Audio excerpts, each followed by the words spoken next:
আসসালামু আলাইকুম। এই দ্রব্যমূল্যর বাজারে অনেকেরই পরিবারে পাঙ্গাস মাছটা জোটানো অনেক কঠিন হয়ে পড়ে। মধ্যবিত্ত বলেন আর বড়লোক বলেন, এখন সবারই একটু হিমশিম খেতে হয়। যেভাবে বাজার আর বিভিন্ন জিনিসের দাম বাড়ছে, আর পাঙ্গাস মাছ অনেকের পছন্দ, অনেকেরই পছন্দ না। বেশিরভাগ মানুষের আষ্টে গন্ধ, যে পাঙ্গাস মাছ একটা গন্ধ থাকে, এই গন্ধটা যায় না, সেই জন্য তারা খেতে পারে না। আর এই গন্ধটা থাকার মূলত কারণে হলো মাছের মধ্যে কোনো গন্ধ নাই। আপনারাও খেয়াল করলে একটু বুঝতে পারবেন।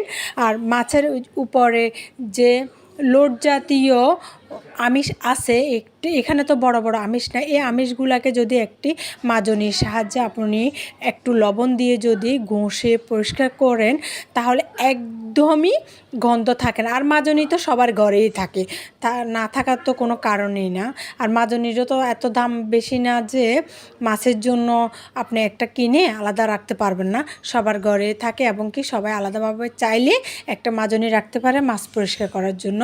এই মাছটা যদি এইভাবে লবণ দিয়ে যদি পরিষ্কার করা যায়, একদম বোয়াল মাছেরই মতো মনে হয়। আমার বাচ্চারা প্রথমে পাঙ্গাস মাছ বলেছে, খাবে না বলেছে, পরে আমি বলতেছি যে এটা পাঙ্গাস মাছ না, এটা তো আব্বু বোয়াল মাছ, তোমরা খেয়ে নাও। তো ওরা খেয়ে বলছে ও মাছটা অনেক স্বাদ হয়েছে।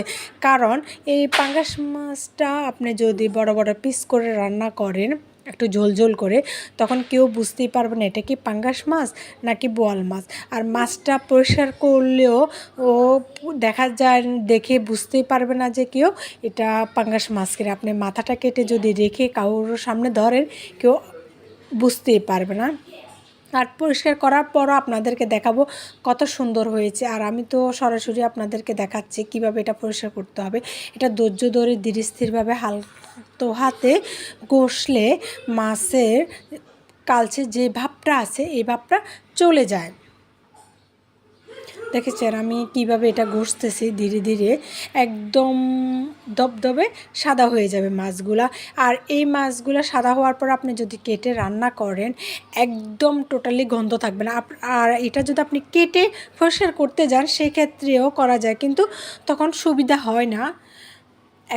এক পিস মাছ কেটে পরিষ্কার করা থেকে আস্ত মাছটা যদি আপনি আগেই পরিষ্কার করে নেন, সেক্ষেত্রে আপনার জন্য সুবিধা হবে। আর কাটতে গেলেও আর আপনার ছাই লাগবে না। আর আমার নিত্য নতুন এরকম ভিডিও যদি আপনাদের দেখতে ইচ্ছে করে, তাহলে আমার চ্যানেলটিকে সাবস্ক্রাইব করবেন, বেল বাটনটি